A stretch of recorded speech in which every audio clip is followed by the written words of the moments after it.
দেখো বন্ধুরা, আমি ফুলকপি ডাঁটা চচ্চড়ি করবো। এখানে বড়ি ভেজে নিয়েছি আর এখানে বেগুন কেটে রেখে দিয়েছি। তো কড়াতে আমি 5 ফোড়ন দিয়ে ডাঁটা আর আলুটা দিয়েছি, নেড়ে চেড়ে সেদ্ধ করে নিচ্ছি একটু জল দিয়ে সামান্য। তো দেখো, এই হচ্ছে শীতকালের খাওয়া আমাদের। শীতকাল না পড়তে পড়তে ফুলকপি ডাঁটা খাওয়া শুরু হয়ে গেছে চচ্চড়ি করে। তো দেখো, এর মধ্যে একটু তেল পোড়া ছিল, তেল পোড়াটা এর মধ্যে দেবো আমি।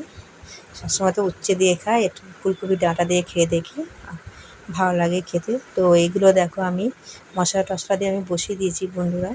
তো এটা আমি আর দেখালাম না কী কী মশলা দিলাম, সবই মশলা দিয়ে বসিয়ে দিয়েছি। বেগুনটাও দিয়ে দিয়েছি, তো নেড়ে ছেড়ে জল দিয়েছি। তো বড়ি দিয়ে এবার নাড়ছি আমি। দেখো